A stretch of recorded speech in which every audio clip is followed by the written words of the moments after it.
Welcome to episode 439 of Salcedo Paranormal, and tonight I'll be sharing true paranormal stories from the web. As always, you can find all episodes of the show along with links to social media and other ways to contact me at the podcast page, and that is salcedoparanormal.podbean.com. That's SALSIDO paranormal.podbean.com. Always happy to hear from you all, whether you have comments or questions or topic suggestions or stories of paranormal experiences, whether they're your own or from others that you trust. Happy to either read those or have you join me on the show to talk about them. Thank you all for listening, whether you are here on the podcast recording streams, the live stream, or you listen on the podcast or YouTube feeds, or on the Trouble Minds radio network, KUAP, Digital Broadcasting. And again, you can find my shows there every night at 6 p.m. Pacific, 9 p.m. Eastern.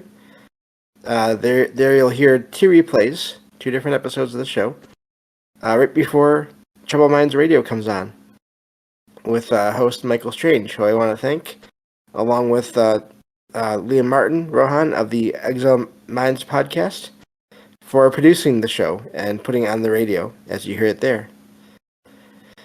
If you want to support the show, there are some different ways to do that. You can always share the show with others and rate and review it on your podcast platform of choice.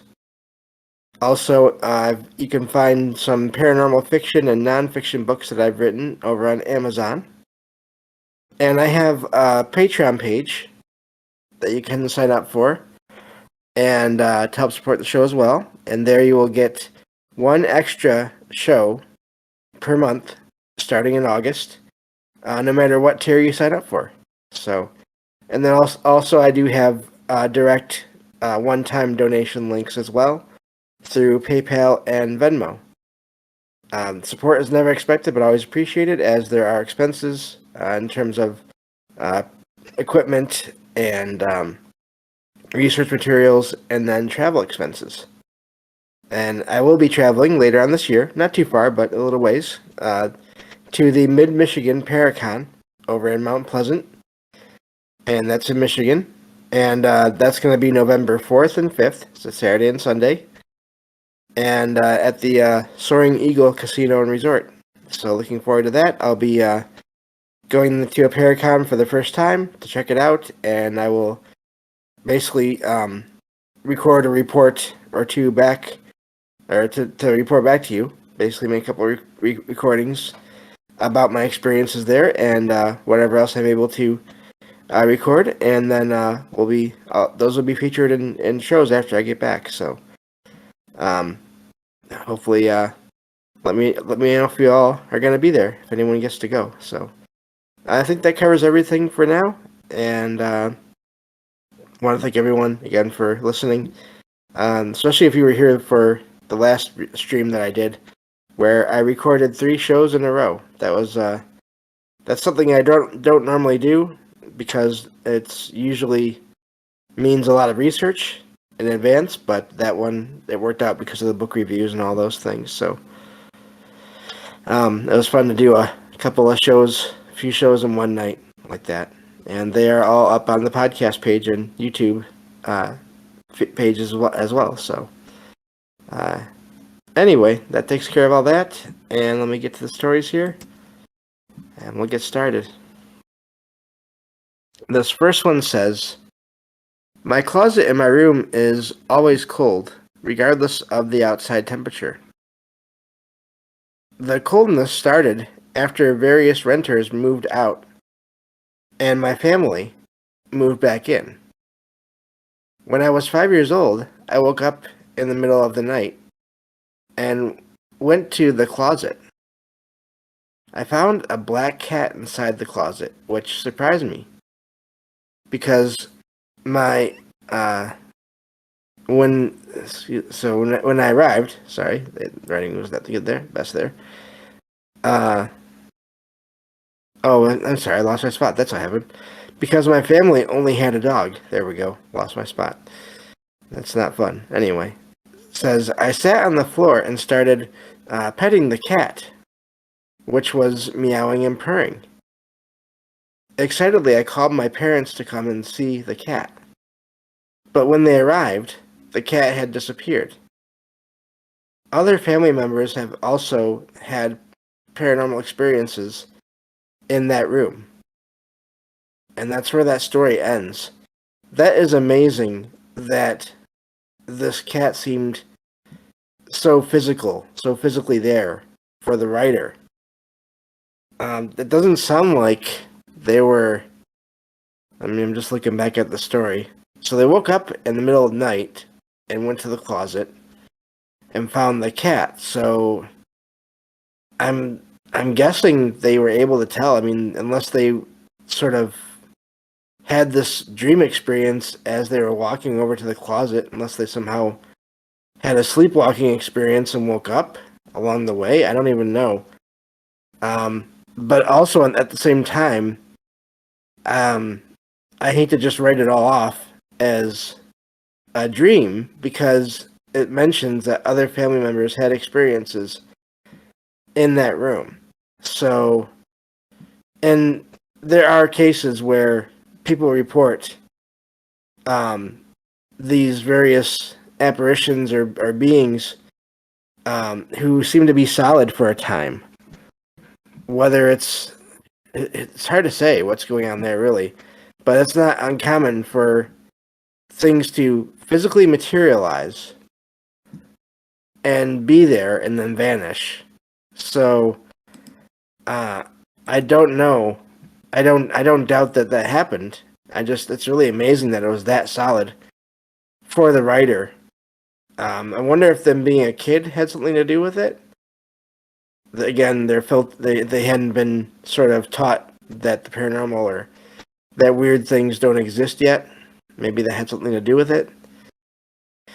And maybe again, just like I talked about last night, some kind of time slip where these two different points in time intersected just to the right point where there was a cat there.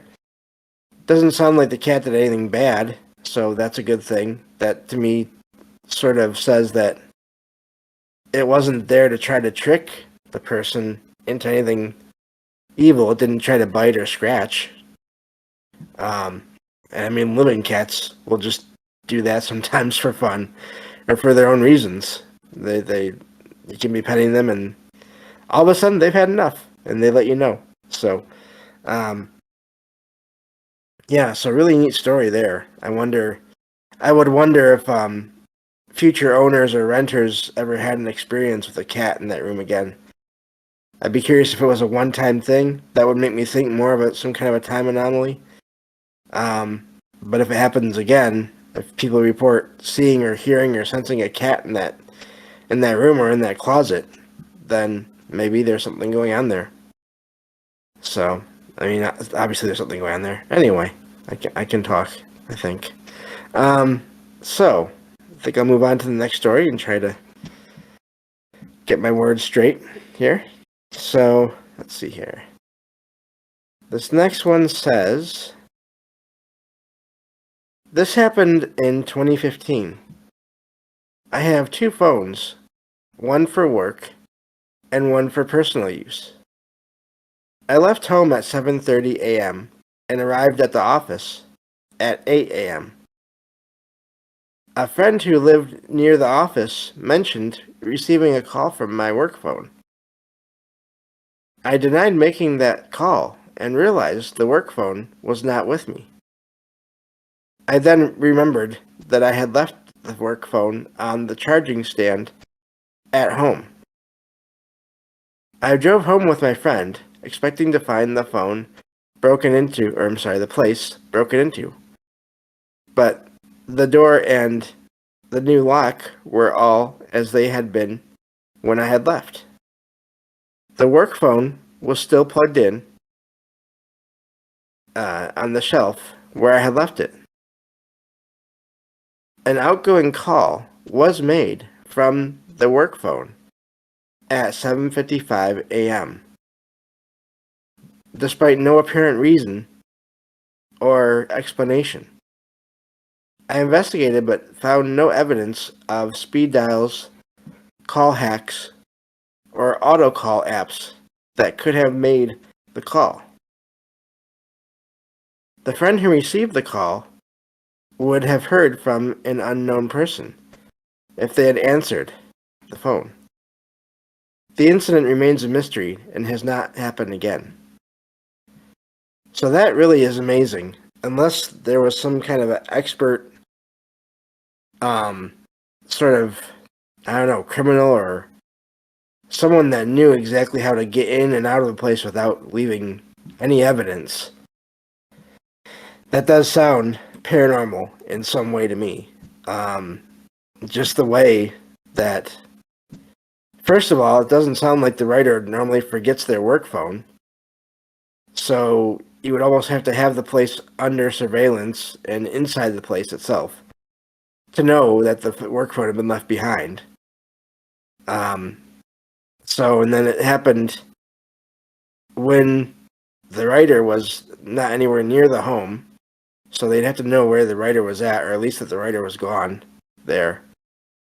Really amazing, and I think, I've talked about this in previous shows, I think going forward, there will be more stories of electronics of different kinds being manipulated in different ways, because you're going to have more and more people familiar with these electronics as we go further down the years here.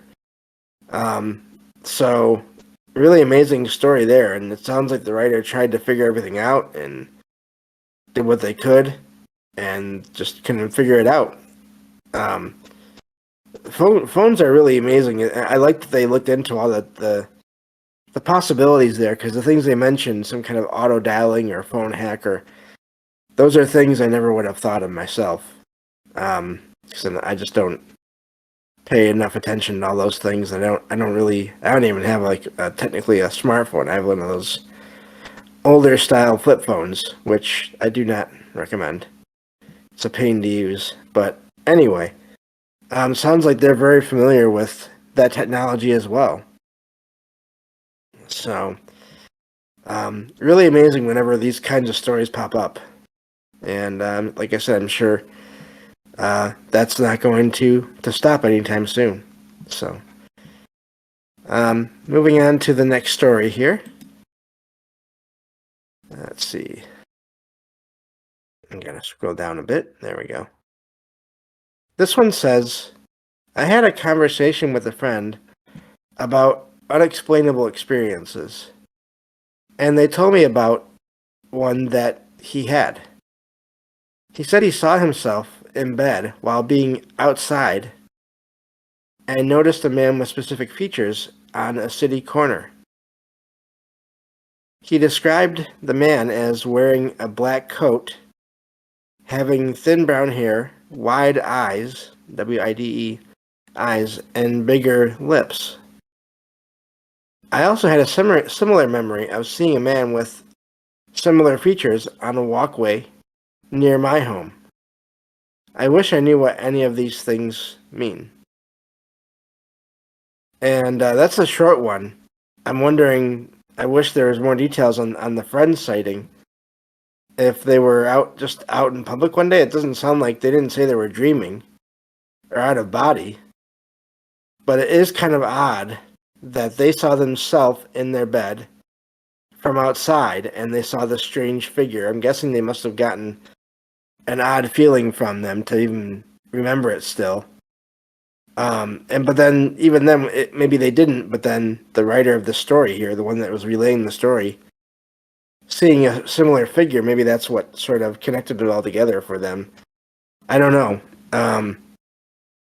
But doesn't sound like, unless they were referring to an out-of-body experience and they just didn't describe it well, then that's even more odd, because if someone's seeing this figure while in an out-of-body experience, and then their friend, the writer of the story here, also sees that same figure another time, that's odd. This one is really, it's hard to know what to make of it, even more so than usual, because it is so vague in a way. And I remember finding this one, there wasn't a ton to go on there. This is not much different than the original text. So, At least not that I remember anyway. So, weird story there. I wonder. At first, the idea of seeing yourself, it surprised me. But then I was thinking, well, if it was some kind of out of body experience or even some kind of bilocation, then that is something I've heard of before that you can find stories about. But then I wonder if the writer and their friend, if they're sort of thinking that this man that they saw somehow was causing these experiences or was part of these experiences, and he wasn't a normal person. I'm not sure with that one. But so I guess I will move on to the next one here. Let's see here. This one says, I recently went to a family gathering at my parents' place. My husband and our kids and I were in one room, and the rest of the family were in other rooms, and I couldn't sleep because I heard two men chatting outside the room. I couldn't understand what they were saying. I thought it was my father and brother outside, but when I checked, I didn't find anyone there. I even opened the window, but the sounds didn't grow any louder or clearer. I checked downstairs, but no one was there, and the TV wasn't on either. So I went back to bed, and eventually fell asleep. The next morning at breakfast, I mentioned the voices to the rest of the family. My father didn't believe at first, even though it turned out that my mother was excited because she had a similar experience before. But she had never told anyone because she didn't think anyone would believe her. I find it strange that we were the only two people out of the entire family to have these experiences. So, I wonder if it's something to do with the family or just the location, the house, or the history of the land. But that is really neat whenever you have sort of this confirmation, these separate experiences that the people that have these experiences don't know they're not alone until someone brings it up. And then you find out the other person never mentioned it to anyone. To me, that's amazing because that's independent verification of a similar event there. So, and those are always amazing when that happens. Again, it makes me think of what used to be my grandparents' house and the original owner of that house, and how an apparition of her and or her spirit, we don't, obviously it's hard to know for sure what's going on there, but she was seen several different times over many, many years by different people. And we didn't start to put it together until many years after. I've told this story before. I'll try to make it quick, and maybe I'll just close out the show with this one today. So my grandparents moved to the town where I live in now, back in the 60s, I believe. And after they moved in, one day my grandma was in the kitchen, and she left the kitchen for a minute. It was in the middle of the day, and when she came back, there was this woman in a blue dress with a white apron standing in front of the stove. And then she just vanished. So my grandma didn't know what to make of it, but just went on doing what she had to do. And then just sort of filed it away. Now, years later, my cousin and I were there. This was when we were kids. This is in the 2000s, maybe 90s. I think no, it had to be 90s, 1990s, because that's when we were kids. But we used to spend, a lot of the family used to go over there and visit whenever they could. And we were there one day, and there's this little hallway that runs behind, in back of the living room and dining room, and it's where the the bathroom and then the stairway going up to the second floor and the bedroom are at. And we were taking the shortcut hallway through the house.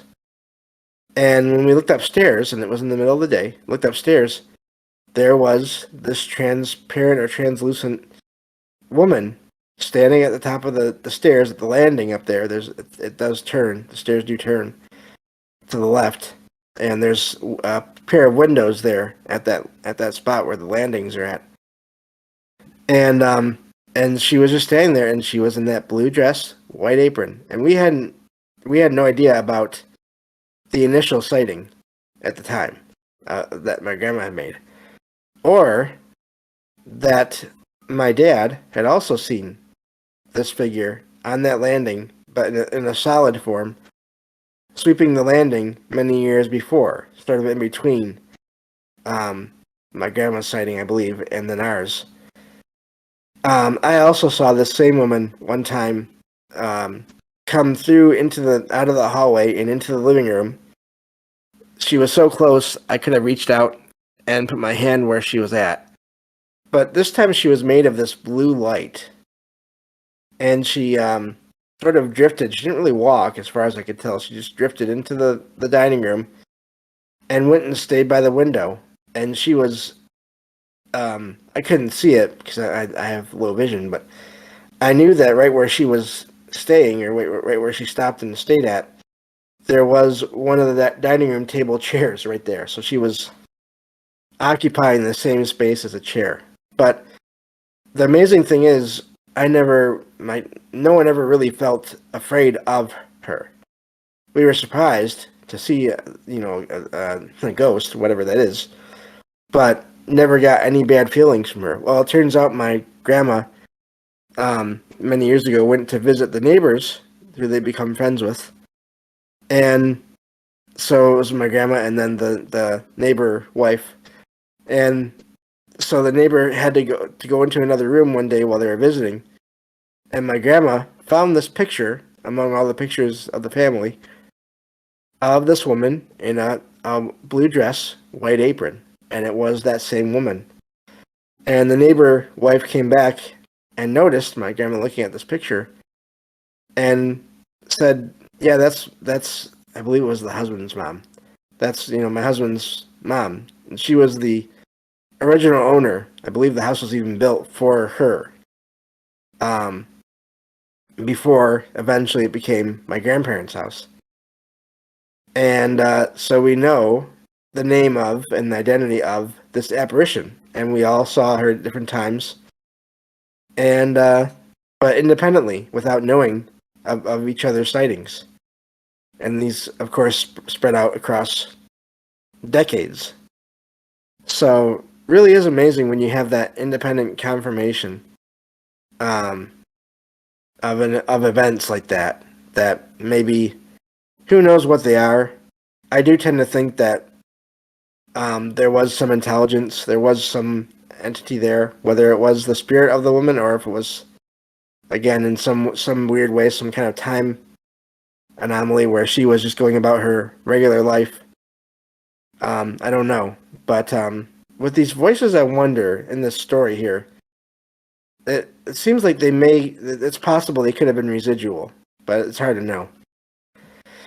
Anyway, thank you for bearing with me as I reviewed a story I've already told before, but that's all I have time for today. Thank you all for listening. I'll talk to you all on the next episode of Salcedo Paranormal. Take care.